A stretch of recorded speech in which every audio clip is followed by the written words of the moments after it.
Welcome back. In the last video, we sort of solved a bit of the open hand murders. We figured out that it at least wasn't the main priest that was doing it. And we'll head down towards the exit we did not come in. So we'll Let's see what this does. head down to this cave mouth.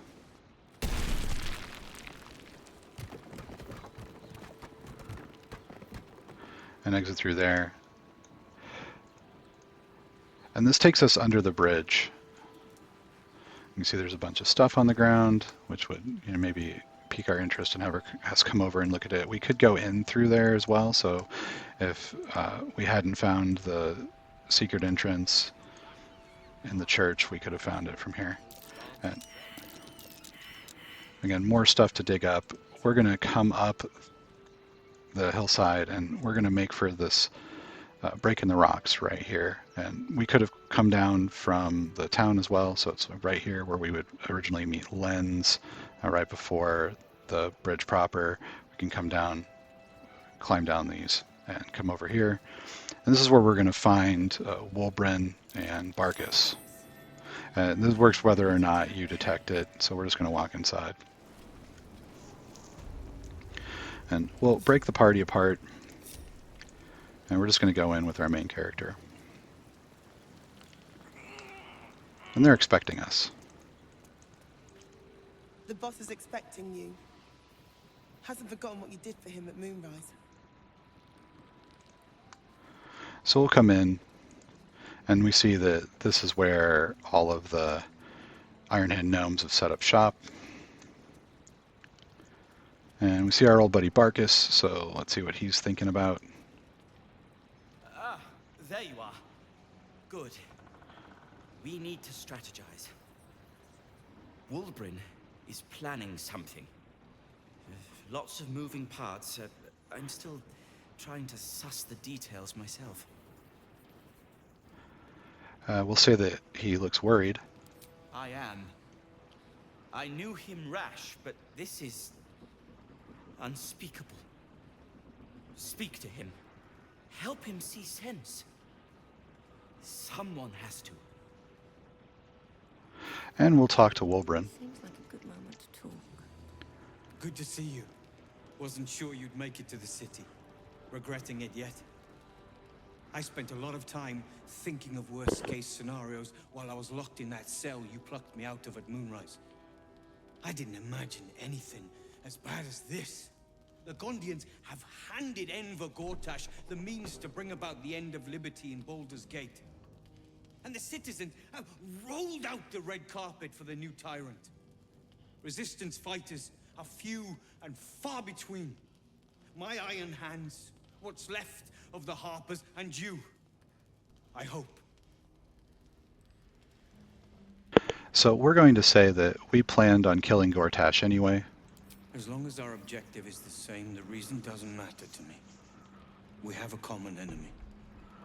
But neither of us gets what we want until we deal with our biggest obstacle. The Steel Watch. They're a threat to you, me, and every man, woman, and child in this city. They act all civilized, servants of the people, but they only serve one man. When he becomes Grand Duke, it will only get worse. Laws will change, freedoms will vanish, and soon you'll be accused and sentenced before you've even committed a crime. And the fucking Gondians are to blame for all of it. So we'll point out that perhaps Gortash does have something to do with it. A tyrant's nothing without lackeys. And the Gondians are the perfect lackeys. Dangerously intelligent, pathetically submissive. They invented the Steel Watchers, and they're building an army of them. They've always been happy to provide their technology to despots in exchange for a stipend and the freedom to work in peace. They would have licked Saravok's boots, given the chance. And now they'll kiss Gortash's ring while this city screams. I had a plan to put a stop to them. But the way things are now, if we stick our heads above ground, the Watchers are on us like flies on shit. So we'll ask what the plan is. Same as it always is. Eliminate the threat. In this case, the foundry where these atrocities are produced. The Gondians are ingenious, but we're more than equal to them. There's nothing they can build that the Iron Hands can't tear down. I've built something unique for just that purpose. A rune powder bomb. First of its kind. 50 wizards high on the weave couldn't summon this kind of firepower. Get the bomb inside the Gondian facility, and boom.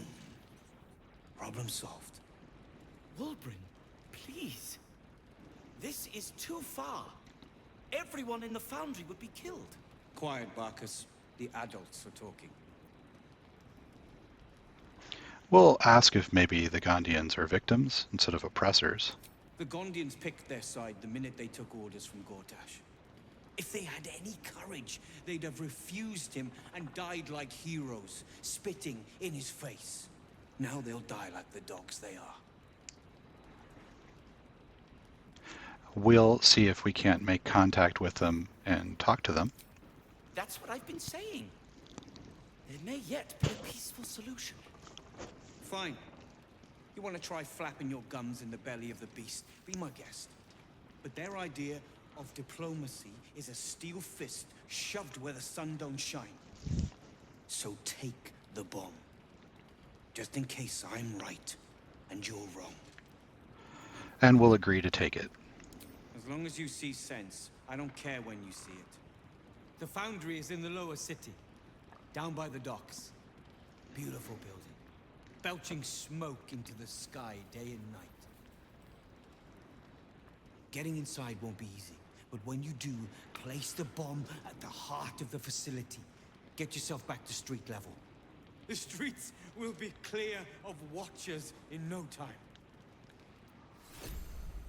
So we pick up our rune powder bomb, and we'll go to the latest, and we're just going to send that to camp. It's pretty heavy.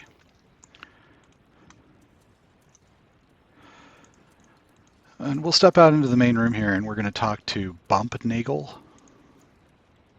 You think I want my clan facing down one of those walking death machines with cutlery? Then leave me to my work. We'll ask about trading. Only if you're quick.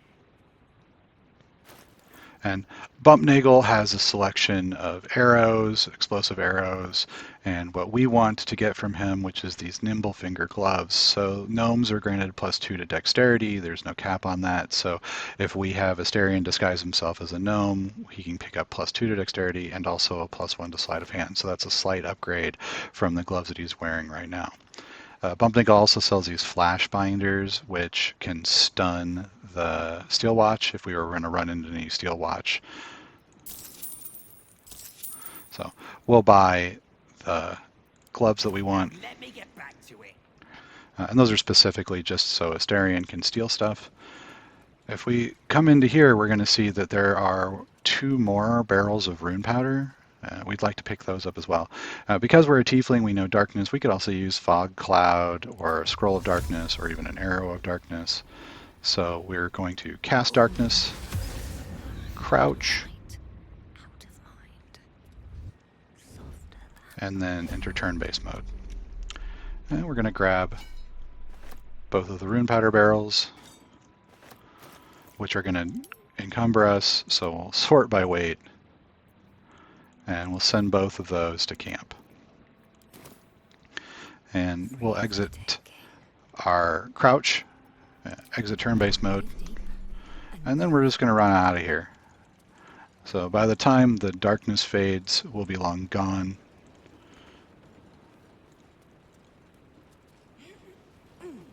We'll regroup our party and go out where we came in. On everything.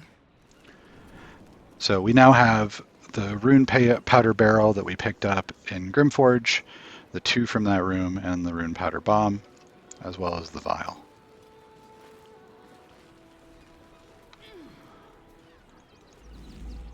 Another quake. What's going on? It's the Elder. There's something happening to it.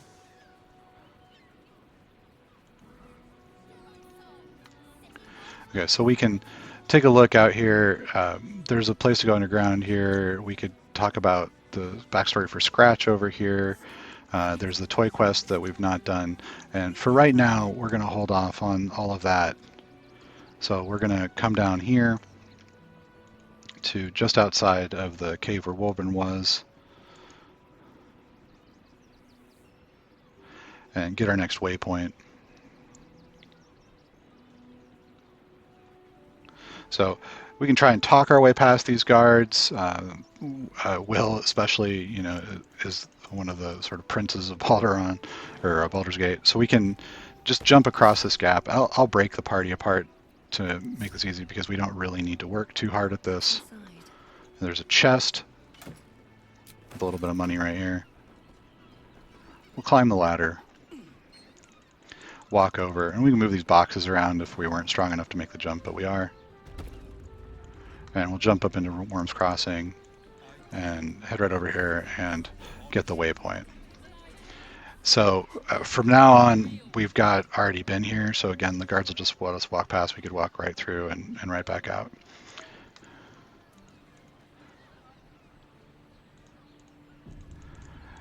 And we'll step over here. And before we go into this flop house, we're going to visit the top room. So there's a couple of ways of getting here. I'll back up just so that it's more clear. So there's a little cover here. We can just jump right on top of it. We could also have run all the way around and jumped on this roof and then jumped over. Either way works. It's such an out-of-the-way door, I guess he doesn't bother to lock it. We don't need to do anything. We just open it and walk right in. And this is a secret room where a local assassin is planning on killing everyone to try to become part of the Assassin's Guild. So we pick up a bunch of experience for learning that. There's some scrolls. His armor, which if we look at it, it's scarlet leather armor, which will tell us, it gives us a clue of who we're looking for, because he's wearing another suit of it later in the act. Grab a bunch of potions. There's a body under the bed. We do not need to find it or loot it.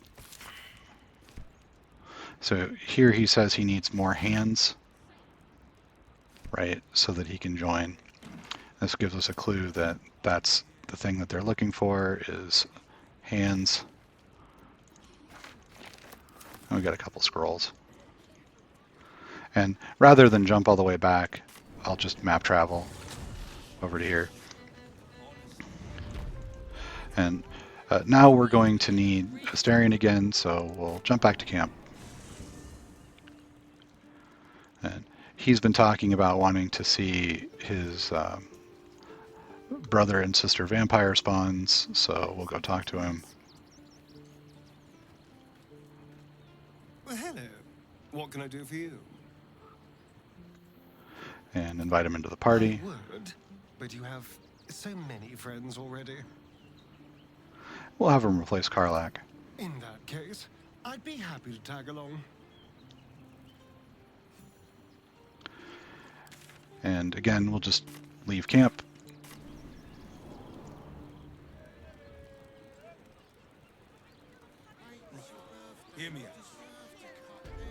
And you can see it appears right next to us, even though he's been in this act already. So we open the door, come in, there's a merchant in the corner. And we'll head up the stairs here, and we find Astarion's brother and sister right here. Careful here, if you are using Lathander's blood, the mace, it produces sunlight. If we're producing sunlight for any reason, these two will run off. So we'll talk to them. We should go. I do not want to face the Master if we're late for his Black Mass. Soon, sister. I only need one more mark. We have enough for the Master. No more are needed. It's not for the Master, it's for me. I spent 100 years eating rats and dogs, but soon I'll be able to feast. I want someone there, ready for me. And once the Mass is done, and our Lord grants us freedom, I can celebrate by drinking them dry. Cazador promised you your freedom, and you believed him? Ha! You were never burdened with intelligence, Petras. But your load seems especially light these days. Astarion! It cannot be. Oh, that's no way to welcome back a brother, doll.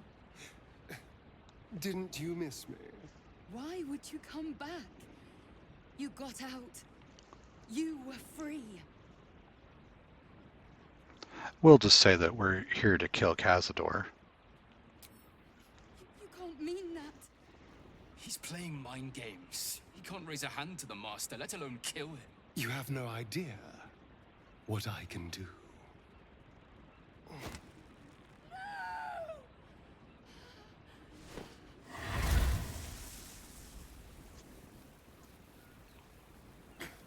Where is he hiding? Tell me!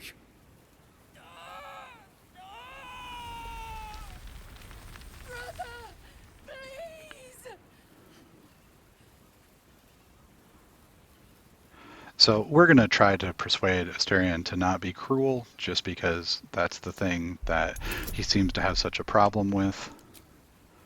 We're not going to use friends, because we don't want him to be mad at us. We also won't use charm person, right? So our options are guidance or Eagle Splendor. We are adding a plus 11, so it's a really easy roll for us. We'll just use advantage.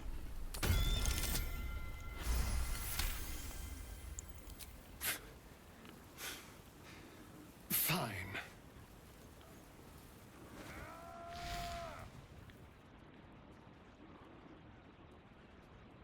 You owe your wretched life to my friend. Now tell me what I need to know. The Master is preparing the Black Mass. Beneath his palace, there's a defiled chapel. It was hidden there the entire time. Hidden from us all. Do you really think you can stop him? I'm the only one who can. The sun can't harm me. Cazador can't compel me. I don't need to fear him anymore. Now go, before I change my mind about roasting you, brother. This isn't over, Astarion.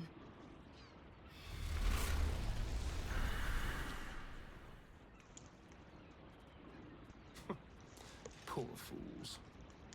They actually think Cazador will save them. And we'll say that we're glad that he spared them. You sound surprised. I am capable of doing the right thing from time to time. They're no threat to us. And they have no choice but to do Cazador's bidding. I pity them. Worst of all, they don't know their fate's already set. They're doomed. The only question is whether their lives will be sacrificed to a monster like Cazador, or serve a greater purpose. 7 sigils on 7 spawn. And Cazador has the other 6. We have to face him and take that power for ourselves. And we see that he's still stuck on the idea that he's going to do that. We'll ask if he's really ready to kill his brothers and sisters. Trust me, I'd rather slaughter someone else's family, but if that's what it takes. And it's not like their sweet innocence. They brought Cazador just as many victims as I did. You're not getting sentimental, are you? I thought you were with me on this. We've never given him any indication that that was true. We'll say we're not so sure about that. We'll figure it out. I need to know I can rely on you. All right, let's go. This place stinks of rat blood and despair. And again, rather than run back out, we'll just head to the south span of Worm's Crossing.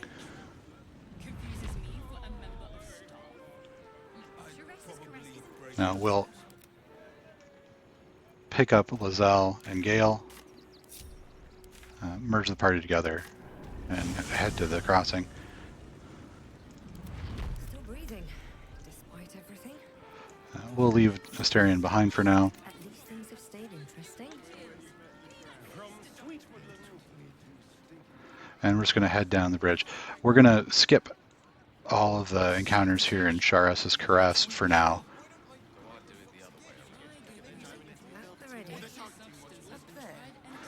And we're going to come up to